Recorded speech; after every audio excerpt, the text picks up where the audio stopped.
Aujourd'hui, on sort un petit peu des sentiers battus puisqu'on va parler négociation salariale. En effet, je vous l'ai dit, votre capacité d'épargne et donc votre capacité d'investissement résulte ni plus ni moins de vos revenus moins vos dépenses. Alors si on a déjà vu justement la maîtrise de votre gestion des finances personnelles, comment limiter ses dépenses, je vous le rappelle, j'ai fait une formation totalement gratuite à votre disposition en message épinglé avec un cadeau de bienvenue.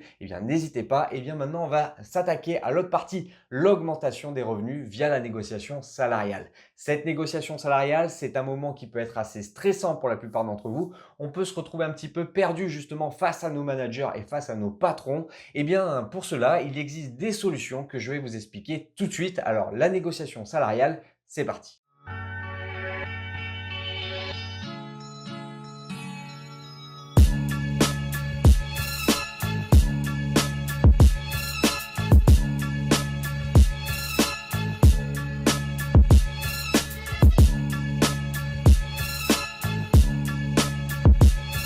C'est une certitude, vous n'obtiendrez rien si vous ne demandez rien. En effet, une renégociation salariale vient généralement reconnaître un travail qui a été effectué. Si vous avez rempli vos objectifs, voire les surpasser, ça peut être le bon moment de négocier justement son salaire qui vient un petit peu récompenser ce que vous avez effectué durant toute l'année. Une autre des raisons pour lesquelles une renégociation salariale peut intervenir, c'est de voir que vous avez un salaire beaucoup plus bas que les autres. En effet, vous pouvez pour cela demander directement à vos collègues combien ils gagnent pour le même travail que vous. Alors en France, c'est un petit peu compliqué d'avoir ces informations, donc il existe une deuxième solution, c'est Internet. En effet, sur Internet, vous pouvez trouver des professions qui sont équivalentes à vous et voir combien gagnent les gens pour une expérience équivalente. Dernier point qui peut demander une renégociation salariale, ça va être justement la période actuelle, c'est-à-dire l'inflation. En effet, qui dit inflation dit mathématiquement perte de pouvoir d'achat. Et donc, si vous voulez justement garder votre pouvoir d'achat actuel, il va falloir avoir un salaire qui va suivre l'inflation. Attention, j'insiste vraiment sur ce point, cet argument ne doit pas être l'argument numéro 1 dans votre approche de renégociation salariale. Maintenant que vous pensez mériter justement cette revalorisation salariale, il va falloir s'attarder sur le montant demandé. Et là, un seul mot d'ordre, comme à chaque fois, le réalisme. En effet, il faut quand même garder à l'esprit que pour votre employeur, il va vous augmenter et cela va augmenter tout naturellement votre salaire en termes de coût, mais aussi le coût patronal puisqu'il y a également des charges sociales et patronales qui s'appliquent au niveau de votre salaire. Donc faites très attention à ce que vous demandez. Alors forcément, si vous demandez 10% ou plus, ça va être très conséquent pour un employeur et ça va être très rare qu'il vous sera octroyé cette somme.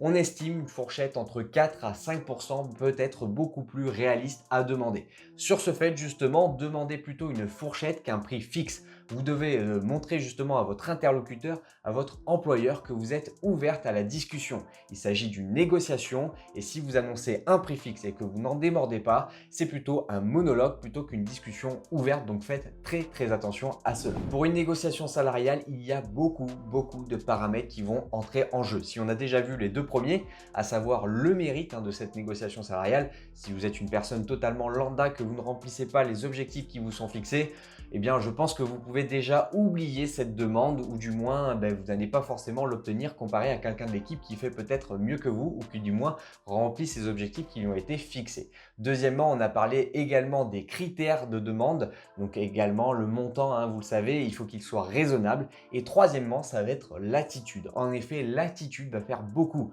Comme je vous l'ai dit, c'est une discussion, c'est un échange, donc il va falloir vraiment avoir un échange positif pour que, que votre interlocuteur en face se dise oui, bien sûr, pourquoi je ne pourrais pas l'augmenter? C'est quelqu'un de jovial qui remplit ses objectifs. Et donc pour ce faire, vous pouvez commencer par des échanges de banalité avec quelques petites phrases d'accroche. Vous pouvez par exemple commencer par des faits positifs ou alors l'ambiance qui règne dans l'équipe avec des petites phrases comme « Comment percevez-vous le sujet? Quelle est votre position, vous, en tant qu'employeur par rapport à ma demande ?» Et également poser des questions ne pouvant donner lieu qu'à des réponses affirmatives de votre manager. Le positivisme est toujours mieux à entreprendre. Comme par exemple, êtes-vous d'accord avec moi sur le fait que mes résultats ont apporté une réelle plus-value à l'entreprise?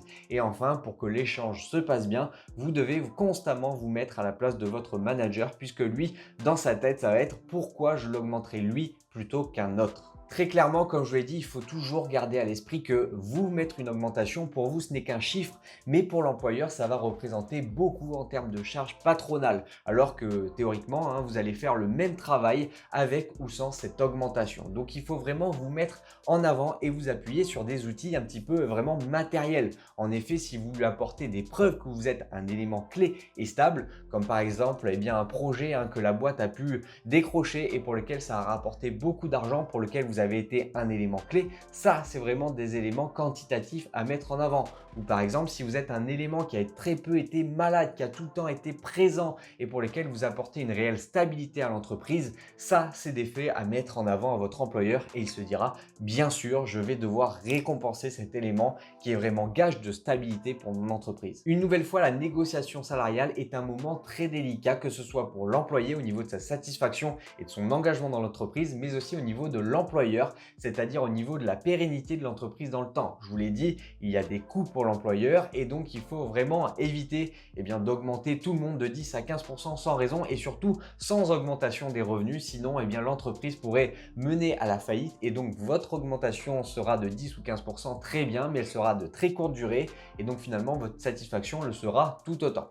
C'est pourquoi ceci doit rester un échange ouvert et donc vous avez tout intérêt à ne pas mener cet échange à la confrontation directe.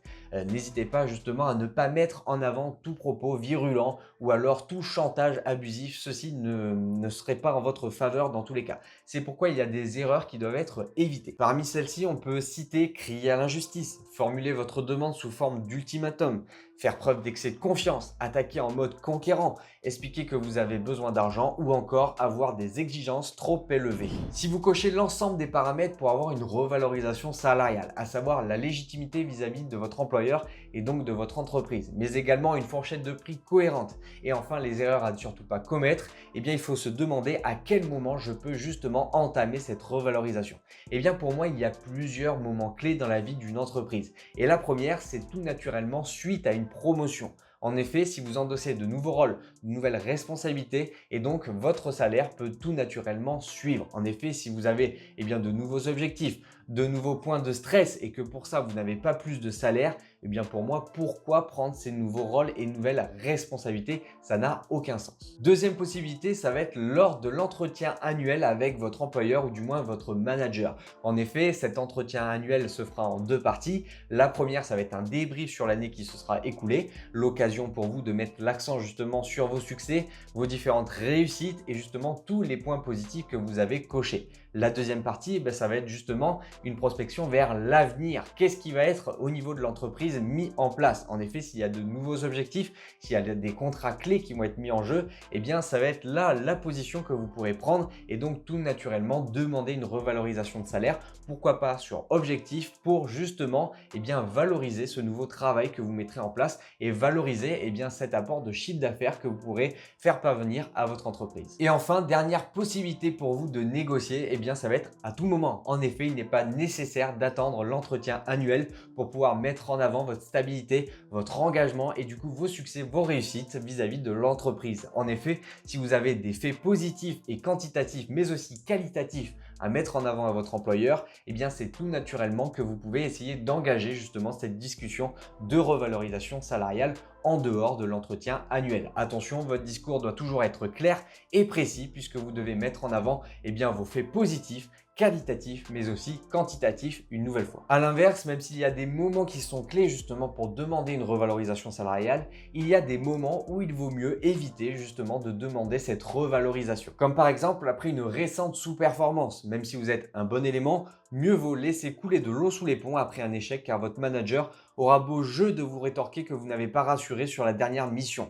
Pourquoi courir ce risque? Mais également en cas de difficulté économique grave de l'entreprise. Cela laisserait à penser que vous n'avez pas conscience de la situation de votre groupe ou alors que vous la jouerez un petit peu trop perso. Par exemple, si votre entreprise est en pleine vague de licenciements économiques, ce ne serait pas très bien vu pour vous de demander une revalorisation de salaire à ce moment-là. Mais il y a également quand votre manager a la tête sous l'eau. Il ne sera pas à l'écoute et il y aura peu de chances qu'il étudie votre demande de manière approfondie. Et enfin, si vous avez été augmenté dans les 6 mois précédents, Là, vous risquez de passer pour le glouton de service et de perdre en crédibilité. Bon, vient le moment du résultat de la négociation. En effet, eh bien déjà, ce résultat n'interviendra pas immédiatement. En effet, votre manager va en référer à votre employeur et même si vous évoquez cela directement avec votre employeur, eh bien, il va falloir que ce dernier évalue l'impact de votre valorisation au niveau de la stabilité de l'entreprise. C'est pourquoi il peut y avoir une semaine à 10 jours avant que la réponse vous soit communiquée. Et bien maintenant, peu importe le résultat, il va falloir prendre en compte les arguments que cette fois l'employeur vous annonce. En effet, même si le résultat n'est pas positif, il faut garder cet aspect de respect et de positivisme et la négociation peut tout à fait continuer. Vous pouvez avancer d'autres arguments et pourquoi pas relancer cette renégociation. Mais dans tous les cas, il faut toujours garder à l'esprit qu'il faut rester respectueux et garder justement cette stabilité puisqu'en effet, il sait l'employeur que si vous n'avez pas bien, ce que vous demandez, vous allez peut-être avoir une baisse de motivation, mais ce n'est pas pour autant qu'il va falloir vraiment le faire ressentir. Encore une fois, il est libre de repenser à tout ce que vous avez dit lors de votre échange, avoir les nouveaux arguments que vous présentez et donc pourquoi pas avoir finalement ce que vous demandez. Finalement, si la revalorisation n'atteint pas vos espérances, dans la plupart des cas, il ne faudra pas forcément renégocier. En effet, il faut mieux plutôt prendre acte de la décision, prendre acte justement des arguments qui ont été avancés par l'employeur et finalement prendre justement rendez-vous pour l'année prochaine, à savoir quels seraient les objectifs que vous pourrez atteindre pour justement mériter une telle revalorisation. À la suite d'un refus justement de revalorisation, il y a plusieurs comportements qui apparaissent. 60% des salariés cherchent à partir, 17% des salariés attendent sans savoir quoi faire, 12% des salariés boudent, 8% d'entre eux lèvent le pied et 3% des salariés demandent un plan d'action. Finalement, je vous déconseille de bouder ou de lever le pied forcément parce que pour moi, c'est des attitudes irrespectueuses et si je me mets à la place de votre employeur, c'est même pas la peine de venir me demander l'année prochaine de vous revaloriser au niveau de votre salaire. Malgré tout, vous pouvez déjà bien prendre date dans 3, 6 mois, voire 1 an si vous êtes prêt à attendre jusque-là avec votre employeur pour avoir des objectifs clairs, nets et précis à remplir afin de mériter justement cette revalorisation salariale. Si vous n'avez pas d'objectif, pour moi, le résultat sera le même dans 1 an, dans 2 ans ou dans 3 ans. Donc, pourquoi attendre? Une dernière possibilité qui s'offre à vous, c'est tout simplement de changer d'entreprise. Par contre, il y a des avantages et des inconvénients à bien prendre en compte dans ce dernier cas. Voilà, on arrive à la fin de cette vidéo et vous le voyez, une revalorisation salariale est tout à fait possible. Il faut cependant se mettre entre personnes civilisées autour d'une table avec vous, votre employeur ou du moins votre manager et ainsi avancer des arguments, des succès, des réussites que vous avez effectués tout au long de cette année afin de prouver, de montrer que vous méritez justement cette revalorisation salariale. Si vous êtes clairement la personne la moins performante de l'équipe, pour moi, évitez quand même de vous mettre en avant. Ça pourrait être à votre désavantage. Malgré tout, vous le savez, je vous l'ai dit comme à chaque fois, votre capacité d'épargne, c'est égal à vos revenus moins vos dépenses. Donc forcément, si vous augmentez vos revenus et qu'en plus de ça, vous limitez vos dépenses, forcément, votre capacité d'investissement va augmenter mathématiquement. Alors attention, ne faites pas n'importe quoi. N'hésitez pas à voir les différentes vidéos qui s'offrent à vous sur la chaîne YouTube pour savoir sur quoi investir et ne pas jeter l'argent par les fenêtres. D'ici là, réfléchissez, négociez, investissez, devenez riche. C'était Mathias. Ciao, ciao.